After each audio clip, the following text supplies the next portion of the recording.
Assalamualaikum warahmatullahi wabarakatuh. Sahabat, bolo, konco, teman-teman, mas ustadz semuanya. Kita sering sekali mendengar yang namanya istilah halalan thayyiban. Nah, halalan thayyiban ini makin terkenal lagi dengan istilah-istilah logo label halal gitu ya. Atau yang ternyata sekarang hari ini halal bukan hanya sesuatu yang terkait dengan makanan saja ya, ada produk kosmetik dan lain sebagainya juga ada unsur halalnya, karena menghindari dari berbagai campuran yang menyebabkan barang itu haram untuk dipakai. Tapi secara umum, mari kita pada kesempatan hari ini mengerti bersama dan mengetahui bersama mengenai hikmah tentang penghalalan sesuatu dan pengharaman sesuatu. Khususnya pada konteks hari ini yang kita bahas adalah soal rezeki yang halal. Dalam Al-Quran tersebar berbagai perintah untuk memakan makanan yang halal. Ya, di antaranya ada surah An-Nahl ayat 114, "Fakulu mimma razaqakumullahu halalan thayyiba washkuru ni'matallahi 'alaikum in kuntum iyyahu ta'budun." Di awal-awal ada di surah Al-Baqarah ayat 168, "Ya ayuhan nas kulu mimma fil ardi halalan thayyiba wa la tattabi'u khutuwatis syaitan innahu lakum aduwwum mubin." Diperintahkan seluruh manusia untuk memakan makanan yang halal dan thayyib. Wala tattabi'u khutuwati syaitan. Jangan ngikutin bisikannya setan, ya. Mengikuti langkah-langkahnya setan. Maksudnya apa? Ya, mengambil rezeki dengan sesuatu yang haram, membeli barang karena kita ingin dan ingin memberikan asupan yang bergizi untuk gengsi kita. Lalu kita mencari uang dengan segala macam cara meskipun itu tidak benar. Nah, inilah menjadi rezeki yang tidak halal. Nah, ini yang salah satu yang nomor 3 dari sekian banyak ayat-ayat yang berbicara tentang halal dan thayyiban, syukur dan lain-lainnya. Saya mengutip Quran surah Al-Mu'minun ayat 51. "Ya ayyuhar rusulu kulu minat thayyibati wa'malu sholiha inni bima ta'maluna alim." Perintah makanan yang baik, makan makanan yang baik pada ayat Al-Mu'minun 51 ini agak unik. Kenapa? Karena diawali dengan perintah yang ditujukan kepada para rasul. Ya ayyuhar rusul, wahai para rasul-rasul. Kenapa kok pakai jamak? Kenapa kok banyak? Karena sejatinya, ya sobat semua, bolo, konco, memakan makanan yang halal itu sesuatu yang diperintahkan bahkan dari nabi-nabi yang terdahulu. Bukan hanya Nabi Muhammad saja yang diperintahkan harus makan makanan yang halal, tetapi seluruh nabi dan rasul diperintahkan untuk menyampaikan bahwasannya instruksi makan makanan yang halal itu adalah sesuatu yang harus. Selanjutnya, kalau kita berbicara tentang halal, ya, halal ini adalah sesuatu yang tidak haram tentu saja. Thayyib seperti apa baru? Thayyib itu bagaimana? Ya. Thayyib itu dalam kitab Mu'jam Mufradat di Al-Fazil Quran karya Logib Al-Fahani, sesuatu yang enak, nikmat, ya. Nikmat ini maksudnya adalah nikmat dirasakan baik untuk indera kita atau maupun jiwa kita.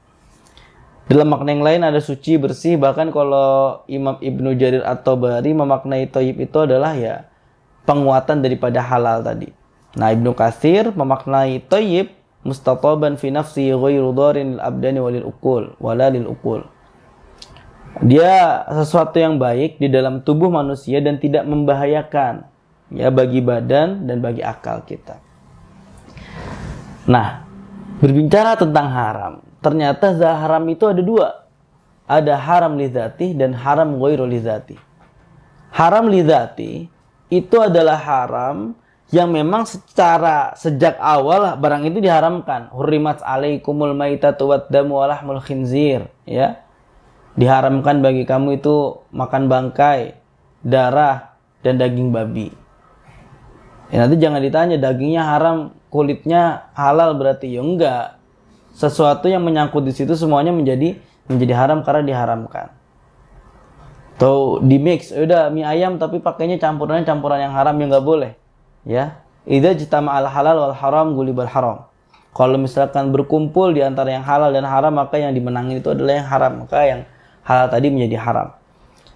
Lebih daripada itu, dampak memberikan rezeki yang halal, rezeki yang baik, rezeki yang sudah kita pilih-pilih betul, dari mana sumbernya, dari mana kita dapatkan, dengan cara apa kita mendapatkan, itu sangat penting. Salah satu hikmahnya adalah kita mengenal ada satu sahabat Nabi yang bernama Sa'ad bin Abi Waqqas.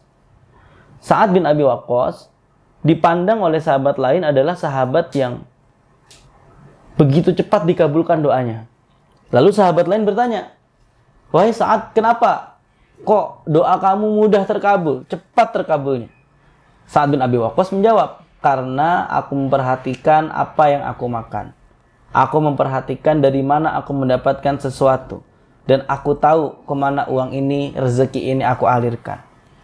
Jadi menjaga diri kita dari konsumsi yang tidak baik atau cara mendapatkan konsumsi yang tidak baik. Misalkan belinya bolu halal tapi dengan cara uangnya uang mencuri kotak amal atau uang mencuri di kendaraan umum, maka yang dimakan itu akan menjadi tidak baik, tidak halal.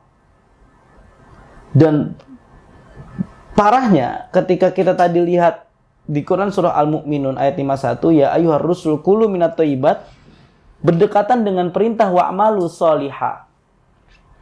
Setelah makan makanan yang baik, maka beramal solehlah. Ini menjadi satu petunjuk jika semakin kita mengkonsumsi makanan yang halal, maka potensi kita untuk beramal soleh itu semakin tinggi.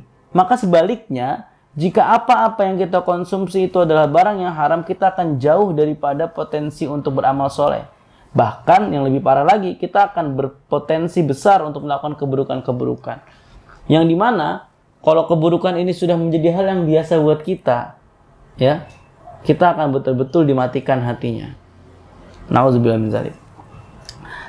Nah,